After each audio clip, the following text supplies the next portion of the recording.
voici encore dans ta présence. Oui, nous te prions, fais descendre sur nous ton onction. Oui, Père, fais descendre sur nous ton onction. Pour les saluts des hommes et pour ta gloire. Parle encore ce matin. Viens nous édifier encore à travers tes paroles. Certainement que te fixer les objectifs ce matin, que toi seul tu connais. Voilà pourquoi je te prie. Viens et parle dans l'ordre afin que tes objectifs soient atteints. Que les hommes et les femmes que tu as appelés ce matin trouvent en ce que tu es mon Jésus, c'est dont ils ont besoin pour le salut et pour ta gloire. Est-ce que l'homme disparaît, c'est que toi tu apparaisses. Et loin de nous toute fatigue, tout voyage de pensée. Mais laisse que nos corps, nos âmes et nos esprits soient présents devant toi afin de te écouter. Comme un seul homme, nous te disons, gloire et louange à toi, Seigneur Jésus, et nous t'acclamons. Merci, Seigneur. Amen, amen. Priez pour la soirée. Merci.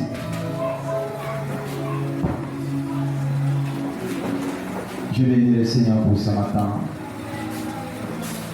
pour la vie qu'il t'a donnée et pour la vie qu'il m'a donnée. J'aime bien cette parole qui dit qu'un chien vivant vaut mieux qu'un lion noir. Et dans le mouvement de la bataille, je vais vous dire que ça m'a posé la taille à 150 emails de la bataille. Mais il est parti et moi. Je me demande entre lui et moi, qui est plus important aujourd'hui, c'est moi. Peu importe ce qu'il avait, et puisqu'il est parti, il n'est plus. Et peu importe mon degré de pauvreté, tant que je vis, tant qu'il y a la vie en moi, j'ai de la valeur encore aux yeux des hommes et moi aussi aux yeux de Dieu. Amen. Voilà pourquoi, réjouis-toi, toi qui penses que tu es le plus malheureux des hommes. Car la grâce que tu as d'avoir la vie ce matin, ce n'est pas donné à tout le monde. Que le Seigneur soit béni. Merci encore à notre papa pour cette confiance renouvelée. Nous sommes encore là pour parler de la part du Seigneur. Nous serons pas longs ce matin. Revenons achever un point. Le dimanche, nous étions ici autour d'un thème. Le thème de dimanche, pour ceux qui étaient là, ils savent de quoi on a parlé. On a parlé de bâtir, comment bâtir les corps du Christ.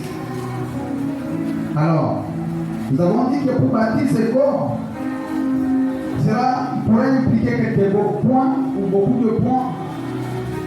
Mais de parmi tous les points, nous avons choisi que nous avons choisi que 3. Les 3, c'était l'unité. Le deuxième point, c'était la croissance spirituelle. Et le troisième, c'était l'exercice des dons. Alors, je pense que notre papa est revenu sur le premier point, l'unité.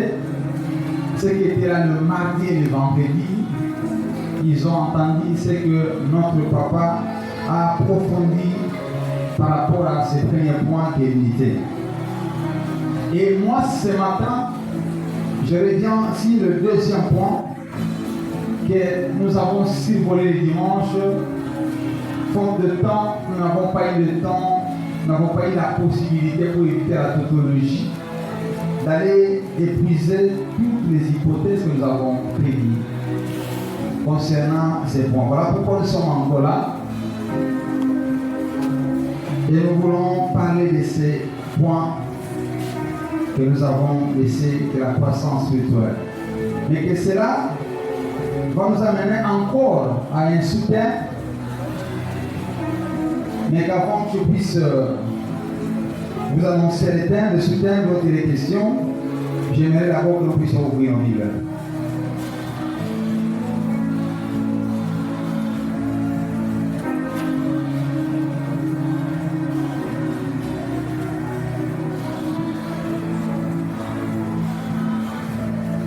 Amen, amen. Je suis le livre 1 Corinthiens au chapitre 13. 1 Corinthiens 13, j'ai lu le verset 11. Tu es là? Lorsque j'étais enfant, je parlais comme un enfant. Je pensais comme un enfant. J'ai raisonné comme un enfant. Lorsque je suis devenu homme, je fais disparaître ce qui était de l'enfant. Parole du Seigneur.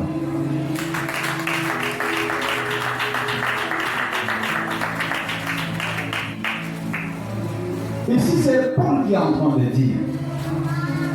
Il dit, quand j'étais enfant, lorsque j'étais enfant, je parlais comme un enfant. Je pensais comme un enfant. J'ai raisonné comme un enfant. Mais lorsque je suis devenu homme, ça veut dire quoi? Un petit enfant n'est pas un homme. Je comprends la logique de la Bible. Vous savez, quand vous lisez la Bible, parfois, il y a plusieurs endroits où on parle, il y avait autant d'hommes, 500 hommes, sans compter les femmes et les enfants. Ne nous comptez pas ceux qui étaient encore immatures, ceux qui n'avaient pas encore la maturité. Et les femmes aussi n'étaient pas comptées à ce moment-là. Et si Paul dit que lorsque je suis devenu homme, j'ai fait disparaître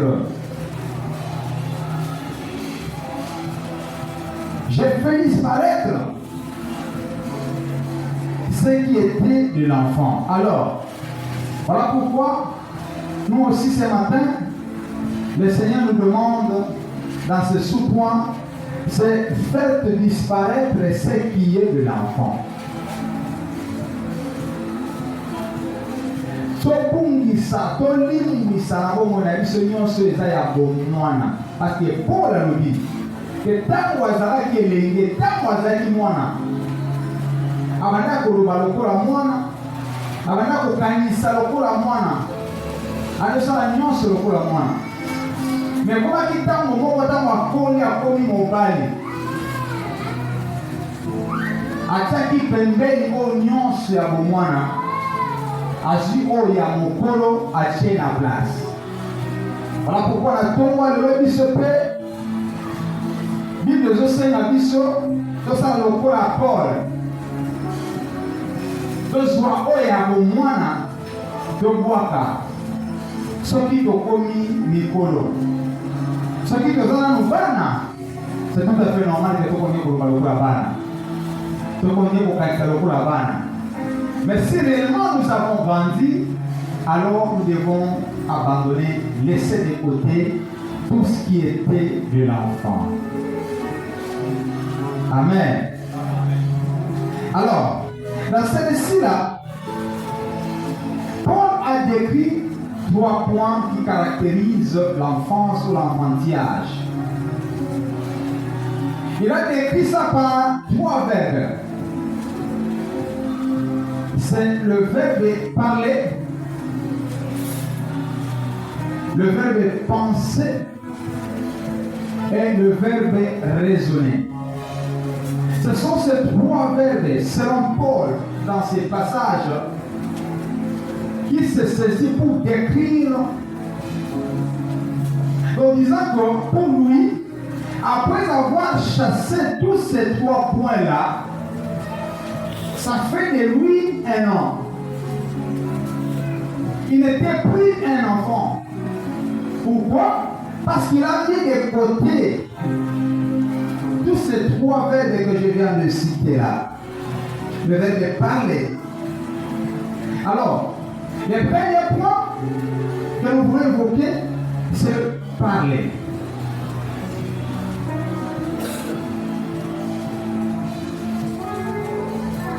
Qu'est-ce que Paul voulait dire lorsqu'il dit « je parlais comme un enfant » ? Cela veut dire avoir une attitude immature bien sûr, égoïste est incapable de comprendre les choses profondes de la vie. Tant que moi, avant de dire n'importe quoi dans mon oculaire, n'est pas dans la vie sur bazar. Un enfant peut te poser une question tu veux. Il peut te poser une question, il va vendre dans le livre, comment je vais répondre à cet enfant. Il y a un monde lié par rapport à son âge, par rapport à son niveau de raisonnement, par rapport à son degré de pensée. Lui trouve que la question qu'il te pose, on a exact bien pour elle. Parce que c'est ce qui lui vient en tête. Alors, parler comme un enfant, veux-tu avoir une attitude immature? Je pense que sur le deuxième point dont il était question ce jour-là, on a parlé de la croissance spirituelle, et que cette croissance spirituelle, c'est un processus qui devait nous conduire à atteindre la maturité.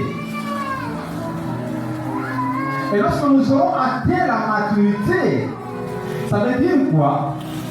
Nous commençons maintenant à vivre la vie telle qu'elle doit être vécue. Nous commençons à comprendre les choses telles qu'elles doivent être comprises. Alors, dans le livre des Proverbes 18, 21, la Bible déclare que la vie et la mort sont au pouvoir de la langue. Et Proverbe 13, au verset 3, Bible le livre, je ne sais pas. Il faut toujours vérifier. Vous savez, quand les versets sortent comme ça, il faut toujours vérifier. Peut-être que Moutalobi a cette période. Quand tu vas arriver à la maison, tu dis, oh, mais le passage qui a été, ce qu'il a dit par rapport au passage qu'il a cité, n'est pas la réalité. Alors ne soyons pas comme de l'autre côté. Nous ici, nous partageons la parole de Dieu. Alors, lorsque nous avons la Bible, que nos yeux soient aussi fixés dans la parole pour vérifier si réellement ce qui est en train d'être dit, c'est ce qui est écrit. Amen. Je disais que dans le livre de Proverbes 13, 3, la Bible déclare, c'est lui qui veille sur sa bouche, préserve son âme. C'est lui qui ouvre de grandes lèvres pour sa paix. C'est ce qui est écrit sur vous, je sais. Ah. Donc, voilà comment Paul a compris, bien aimé. Ça dit quoi? Ici, la Bible vient nous faire comprendre que Paul a compris que lorsque je suis devenu grand, ma bouche ne doit pas être ouverte à tout moment. Je dois prendre garde à ma langue. Je dois faire bon usage de ma langue. Je ne dois pas dire n'importe quoi. Car la Bible déclare que la vie et la mort sont au pouvoir de la langue. Et que c'est lui qui veille sur sa bouche, préserve son âme. Mais celui qui ouvre grandement ses lèvres, il court à sa porte.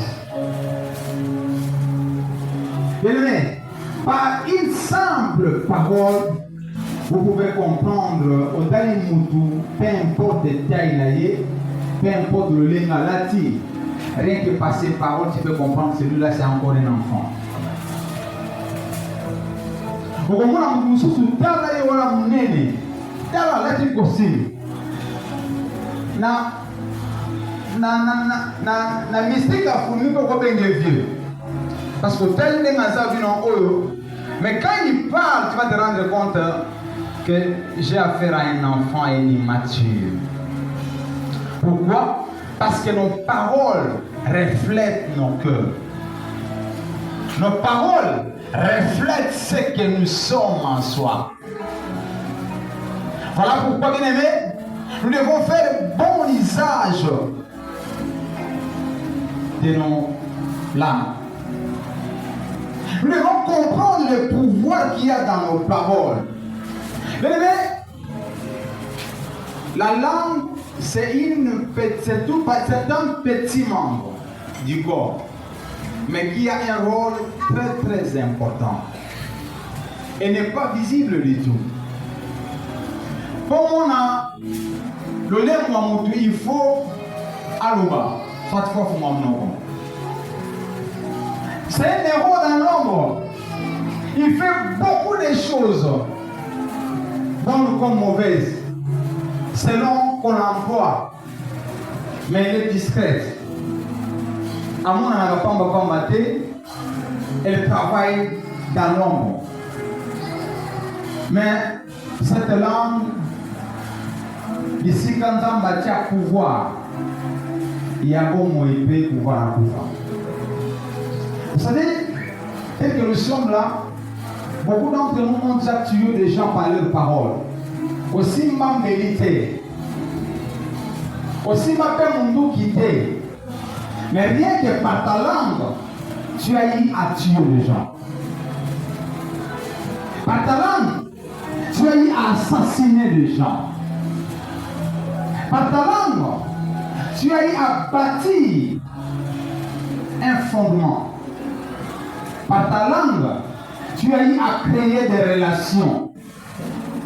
Par ta langue, tu as eu à sauver ton âme dans beaucoup de choses.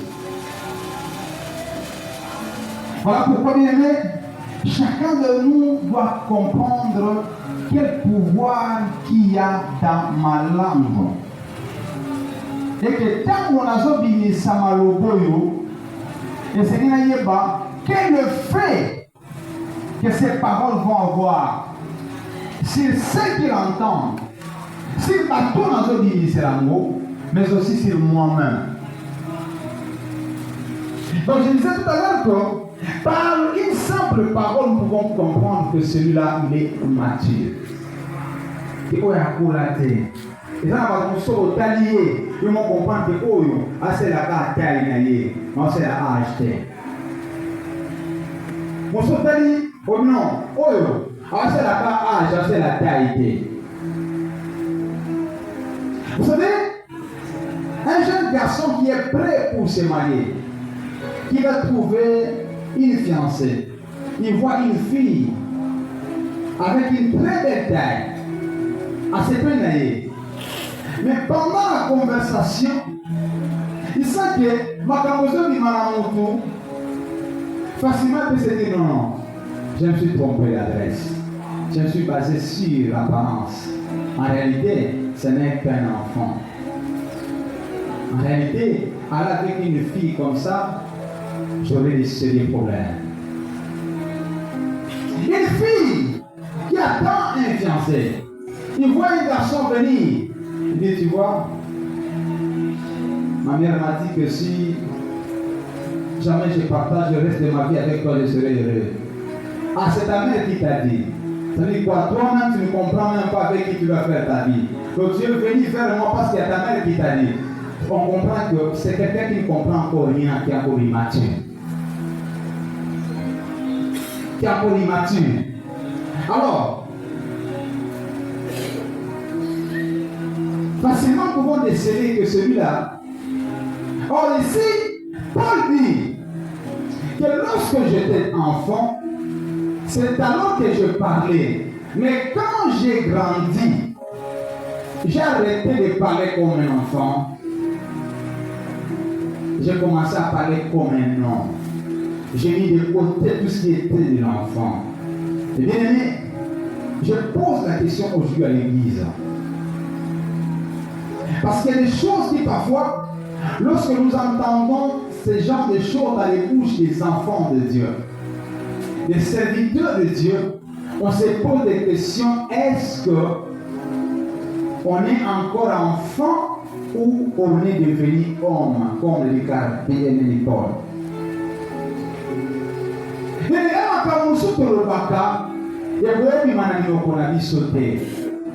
Des enfants de Dieu, des serviteurs de Dieu.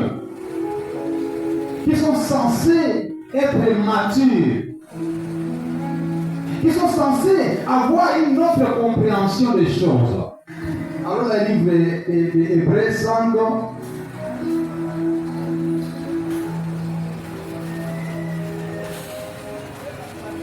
Hébreux 5, verset 12. Écoutez ce qu'il a dit.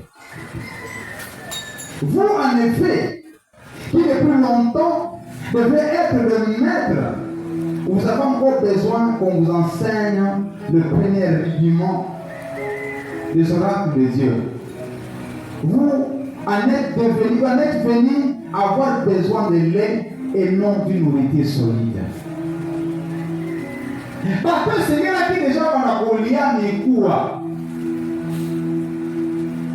Ça veut dire quoi? Ils sont censés être matures. Mais en réalité, quand vous regardez leurs actes, quand vous regardez leur façon de parler, quand vous regardez leur façon de penser, vous dites, mais où en sommes-nous? Comment on peut bâtir une église avec des gens qui parlent encore de la sorte? Comment pouvons-nous bâtir l'église avec des gens qui pensent encore de la sorte? Bien-aimé, la différence va s'établir dans ta vie lorsque tu vas changer ta façon de parler. Vous savez, tu peux trouver un petit enfant doté d'une sagesse. Autant mais c'est un adulte. Parce que ce qui sort de sa bouche, ce n'est pas des enfants. Nous remarquons parfois, tu vois ton enfant qui pouvait te poser n'importe quelle question hier. Mais aujourd'hui, quand il te pose des questions, tu sens que cet enfant est en train de grandir.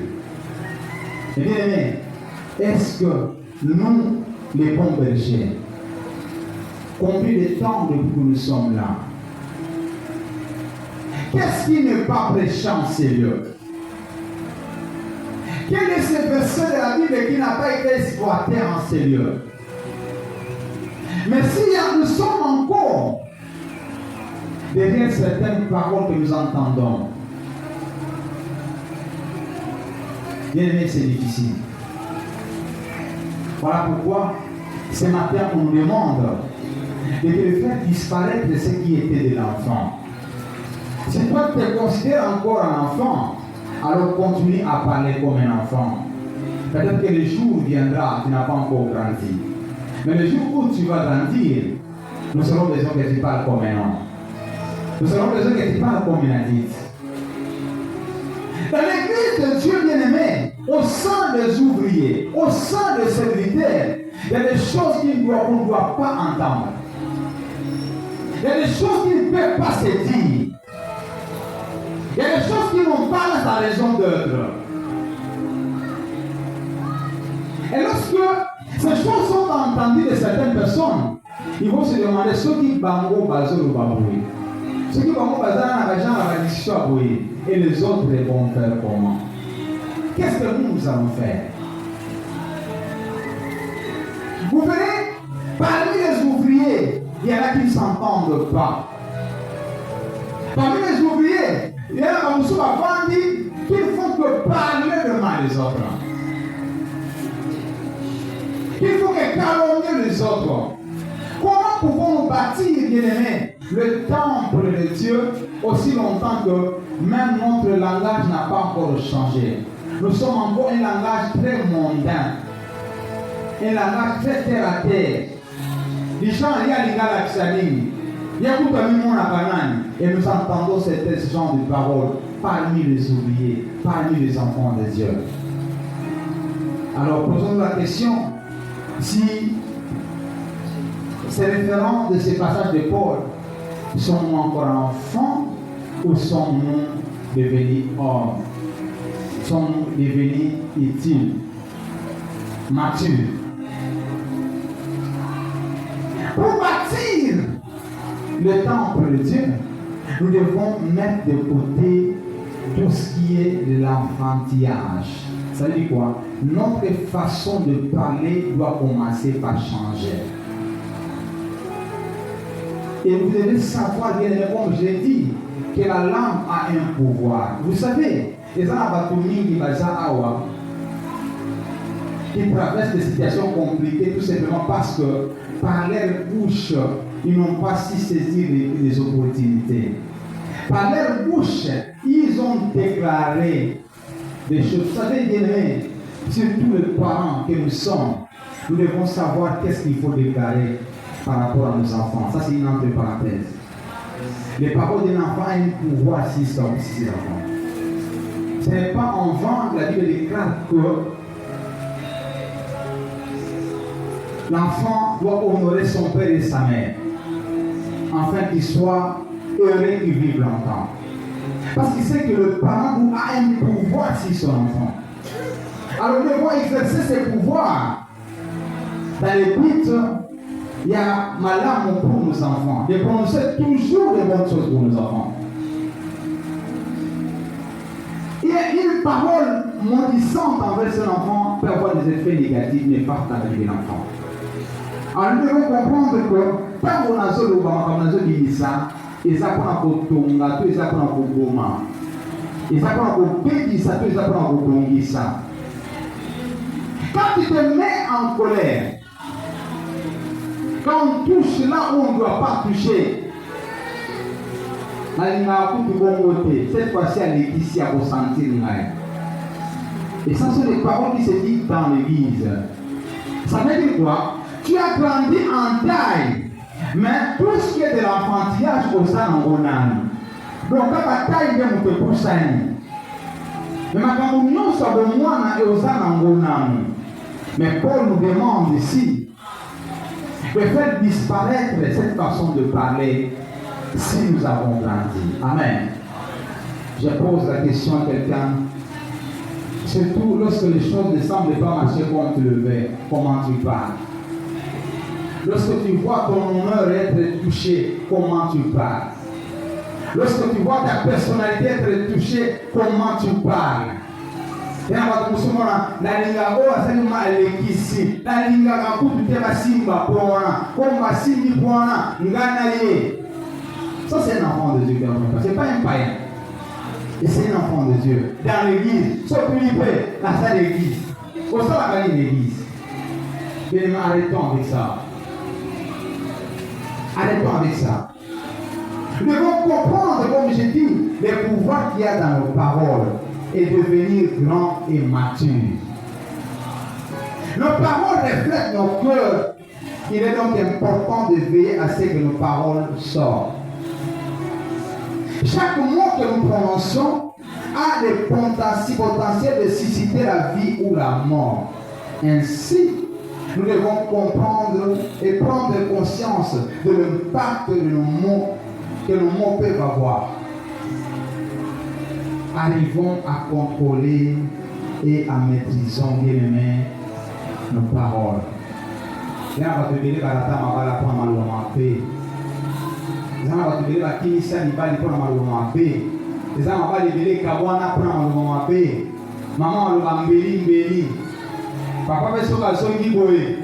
En manque de dynamique, aucun respect vers sa femme. Il peut se permettre à cracher n'importe quoi.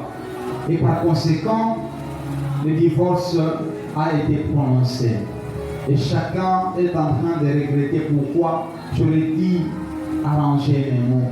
J'aurais dit aiguiser ma lèvre. Mais c'est trop tard. La parole, la langue peut ouvrir la porte. Elle peut aussi, pour les hauts bonheurs, elle peut aussi fermer la porte. Elle peut ouvrir la porte à la mort, soit elle peut ouvrir la porte à la vie. Ça dépend de comment tu l'utilises. Parce qu'il y a le pouvoir et sur la mort, il y a le pouvoir et sur la vie. C'est à toi de choisir comment tu vas utiliser ta langue. Amen. Le deuxième point, c'est de penser. Il dit, quand j'étais enfant, je pensais comme un enfant. Oui, il est vrai. Un enfant a une façon de penser, comme je l'ai dit tout à l'heure. Ils ont leur façon de penser. Mais Paul a dit, lorsque j'étais enfant, je fais disparaître ma façon de penser. Il y a bon moi là.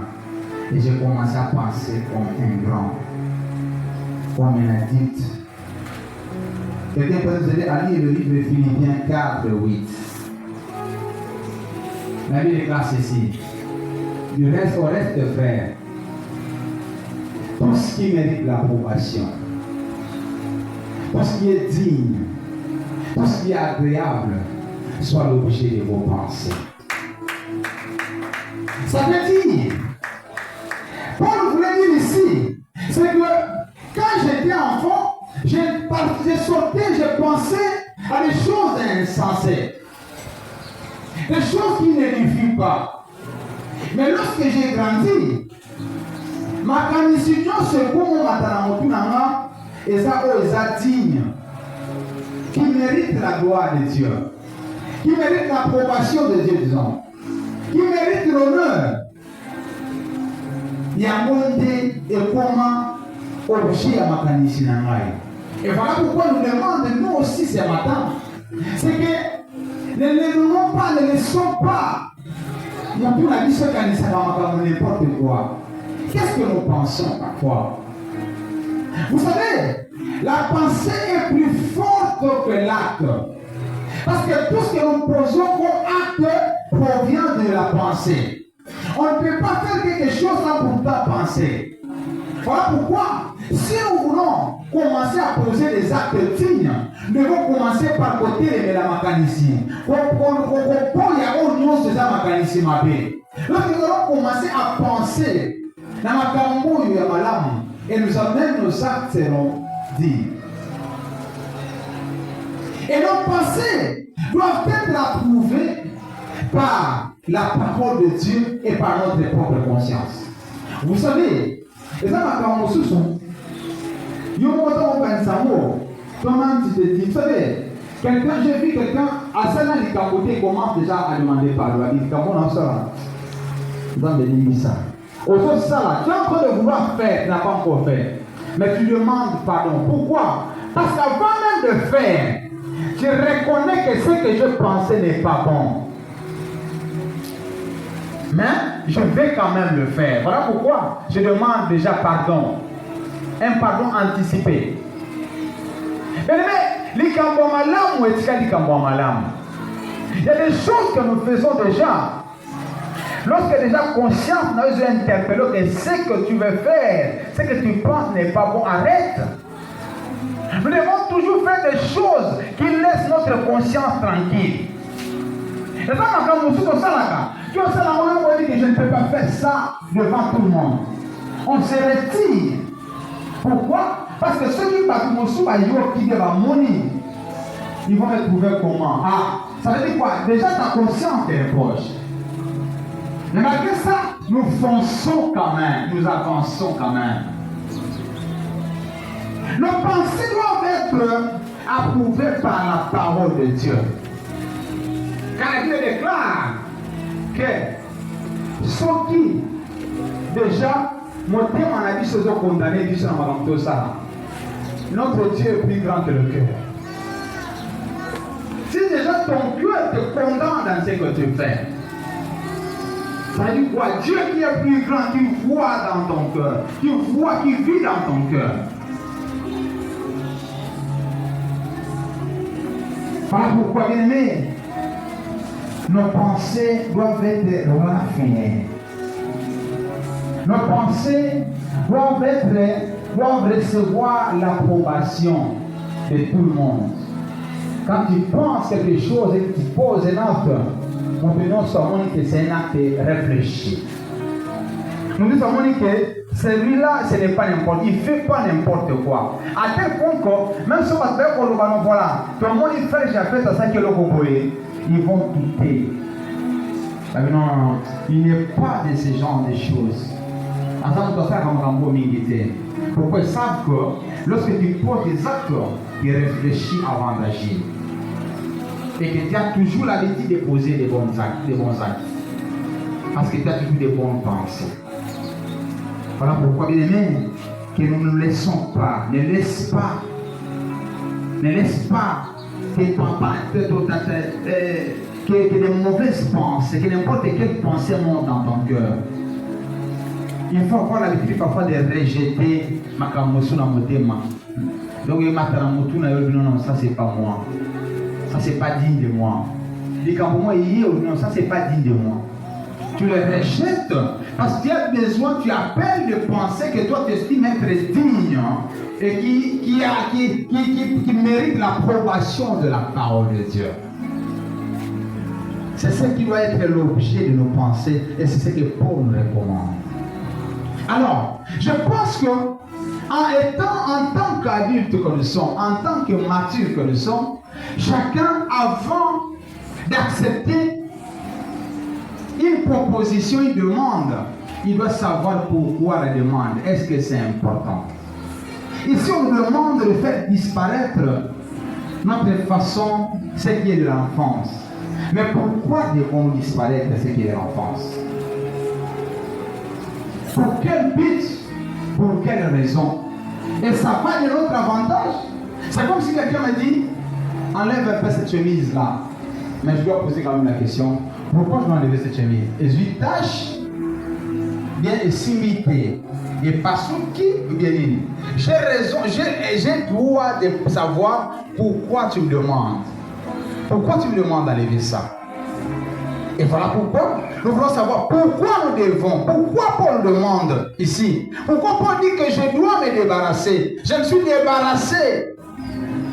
Je fais disparaître ce qui était de l'enfance. Et pourquoi nous aussi, nous devons disparaître ce qui est de l'enfance?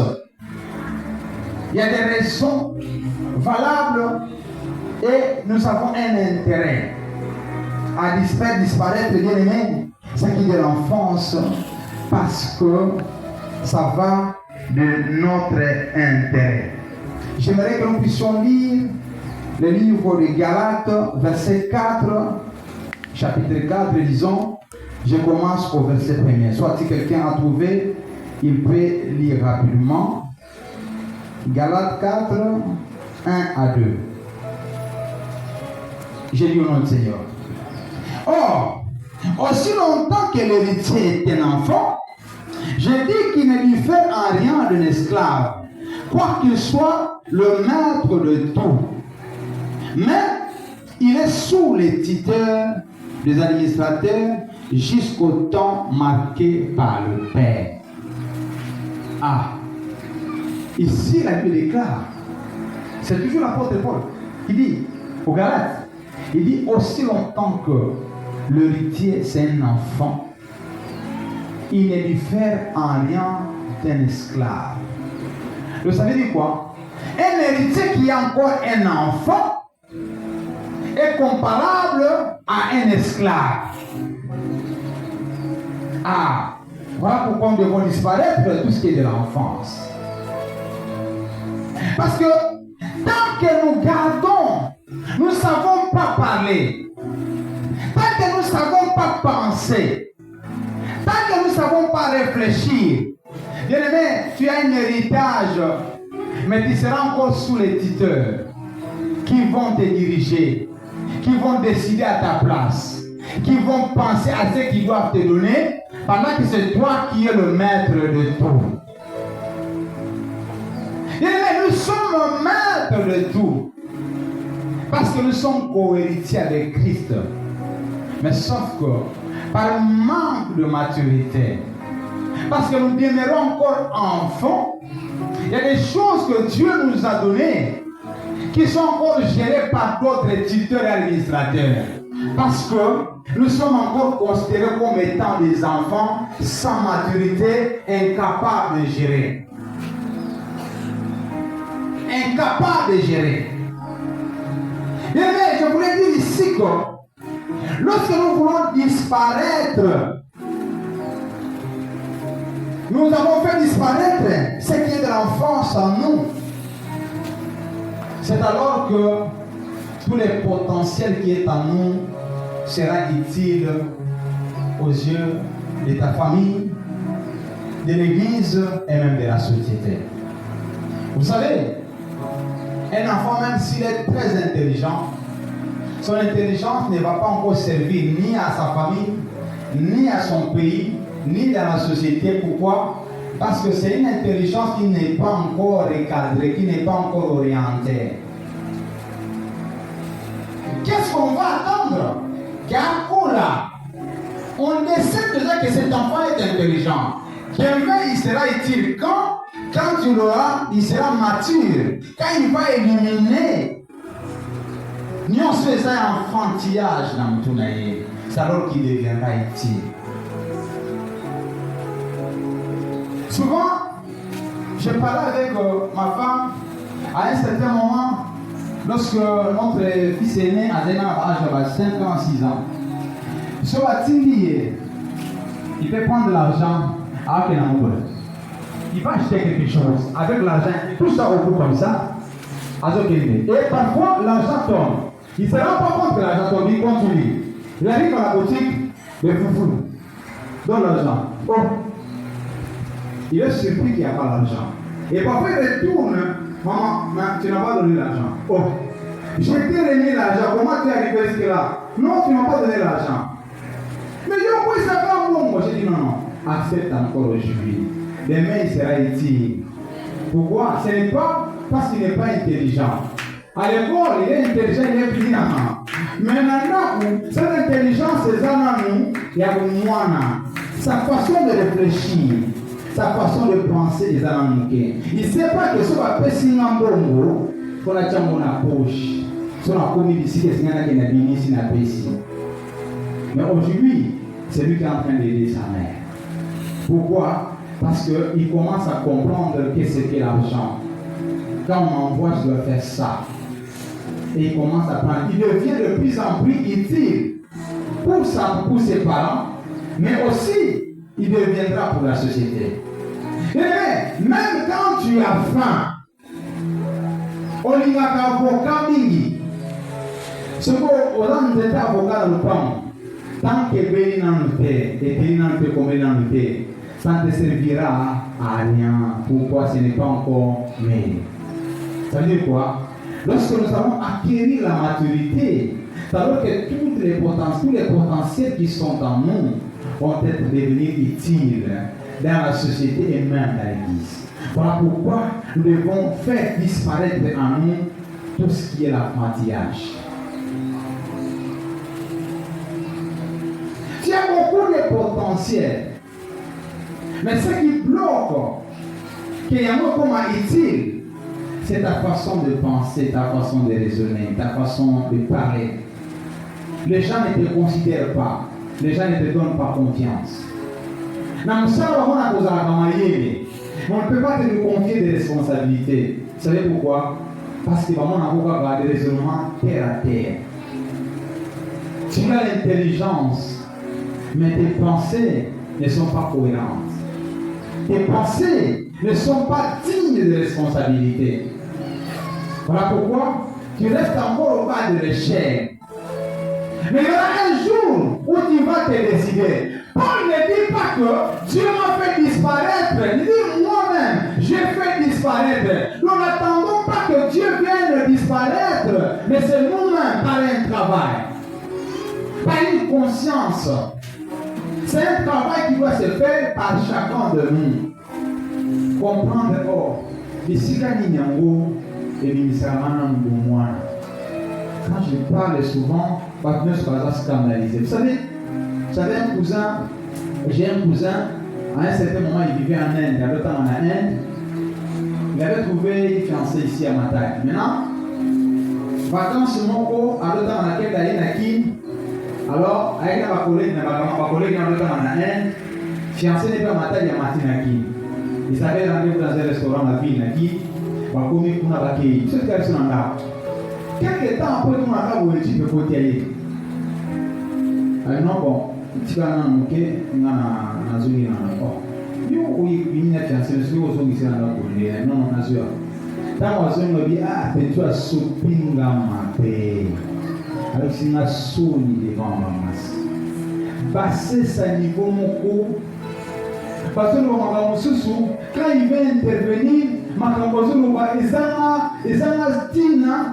à voilà pourquoi parfois il faut se taire quand on n'a rien à dire.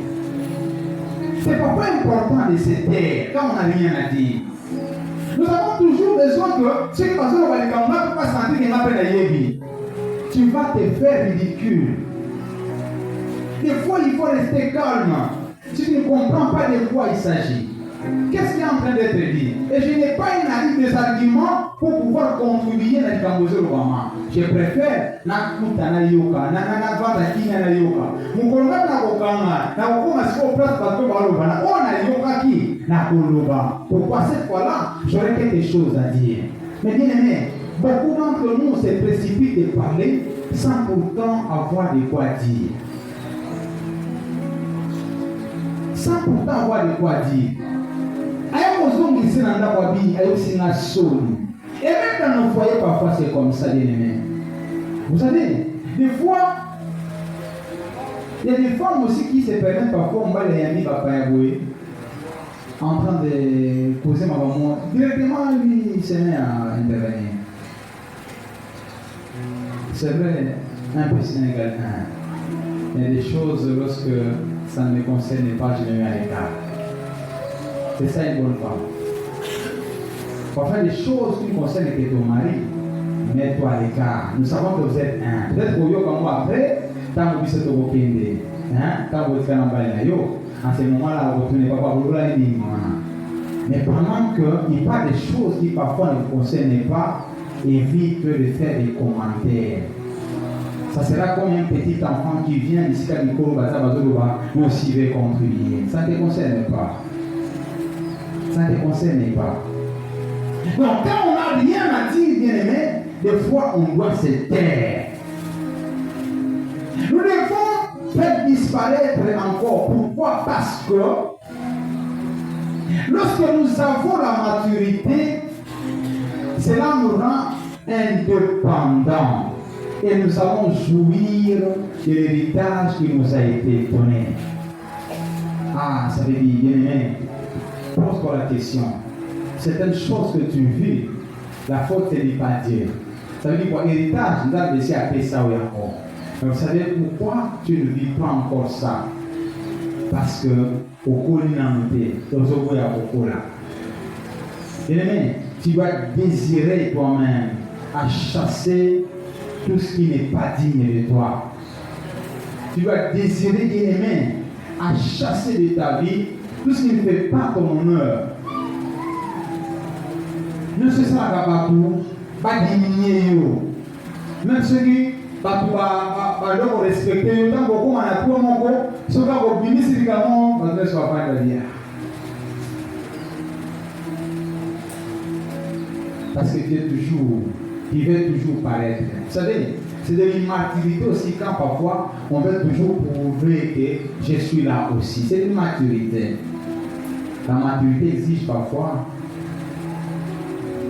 camouflage. Je suis là comme si je ne suis pas là. J'existe, je suis là. Mais je n'ai pas besoin de paraître. Parce qu'à force de vouloir paraître, les gens vont découvrir parfois certaines faiblesses. Que le mouvement va respecter la musique à mon femme. Pourquoi? Vous savez, il y a un texte que de temps dans la classe, parmi les coqs et les corbeaux. Parmi la kala, corbeau a l'obamaka, bana soso pourquoi? Tant qu'on a que l'eau, vous avez la soso mobile il y a rouge, alors qu'on a un moto. À tel point que moi, pousse la colle, il est plein dans la moto, on a poussé la musique. Mais mon sous soso avec les corbeaux, il y a quand même des thés dans la ouate. Il y a quand même la ouate, la pousse la banga, la moto, la moto, et ça, la moto, il y a quand même la simba. Oh, et ça, on habite des amours de Simba. Ça va Simbi. À mon équipe, on te dit bon. Banano Balsela. J'ai compris que tu n'es rien à l'Obama Pamba. Et depuis lors, Banana Manga. Et c'est comme ça parfois que nous donnons la force à nos ennemis, qui parfois avaient peur de nous, qui parfois nous respectaient de loin. Mais parce que nous sommes allés très loin. Ils ont découvert que nous n'étions pas ce qu'ils pensaient de nous. Ils nous surestimaient. Et bah, qui dit moi, on a un respect sur mon lieu. Mais on comprend que depuis un temps, Parfois, on peut répondre n'importe comment, mais on peut dire, personne ne peut venir en dire non. C'est toi-même qui as ouvert la brèche. Pourquoi? Tu voulais toujours paraître. Mais il est important, bien aimé, de grandir. L'église de Dieu doit grandir. On bâtit l'église avec le mature et non les immatures. On ne peut pas bâtir l'église de bonne église avec les immatures, ce n'est pas possible. Parce que les immatures, ils ont leur façon, ce sont encore des enfants, et ils ont leur façon. Par contre, comme on a quand même discuté avec on avant qu'il m'appelle église, il y a encore qui l'église. Les Cameroun ont été mis à moi. Avant, on a pu pasteur Kanga, pourquoi? A dit que pasteur a manqué les Cameroun, il a dit ça, c'est de l'immaturité. Je ne vous traite pas de mature, non? Moi, je sais que dans notre église, nous sommes tous matures, n'est-ce pas? Est-ce qu'il y a des matures parmi nous? Nous sommes matures. Et si nous sommes matures, bien aimés, arrêtons de dire n'importe quoi. Arrêtons de penser n'importe comment. Il faut que tant que Sangani, ça, ce sont des ouvriers. Tant que dans la cité, ça veut dire, pourquoi? Quand il te regarde, il voit qu'en toi, il reflète, il dégage quelque chose. Qu'est-ce que nous dégageons lorsque nous sommes dans la maison, lorsque nous sommes au travail? Là, nous sous-soulevons les bazars, dans le quartier, nous collons mon côté, nous l'imagons à quartier voisin pour l'église. Nous collons mon côté. Le même ceux qui ont créé pour ça l'évangélisation dans le quartier, il y a des cahiers. Pour ceux qui ont créé dans le quartier, ndako nyonso bokokota tata moko akondimate po bayembi ye kuna mama songi kotonga esika nyonso baproblème na kati ya zanga te komuleka na maka. Mais l'église aza ouvrier et bato bakona londe ils ne viendront pas. Tu deviens une occasion de chiffre pour l'église, deviens un élément du diable en train de repousser les gens, chasser les gens de l'église par ta façon de faire. Et bien aimés, grandissons. Quand nous grandirons, je bien aimé, nous serons un modèle aux autres. Vous savez, le pasteur a le bango, ils allaient laisser un moment à votre la bango, parce que vous allez avoir un sous ça veut dire quoi? Il y a quelque chose qui trouve en toi. Pourquoi dire ensemble, et tu dois les convaincre d'abord par ta façon d'être que tu es bon, tu as un Dieu. Est-ce que nous reflétons l'image de Dieu que nous servons ici, là où nous sommes? Si tel n'est pas le cas, alors nous sommes encore des enfants. Et si tu es encore enfant bien-aimé, ton héritage est encore loin de t'appartenir. Les titres seront encore là pour toi et les administrateurs. Qui veut devenir héritier et qui veut gérer son héritage? Si tu es là, alors chasse. Faites disparaître tout ce qui est de l'anti-âge, cola, comment on colo, pour ça la carte a été, mais ça a été bongo, afin que votre monde en toi quelque chose de mieux. Les gens vont s'intéresser de toi. Que le Seigneur bénisse sa parole. J'invite notre pasteur pour que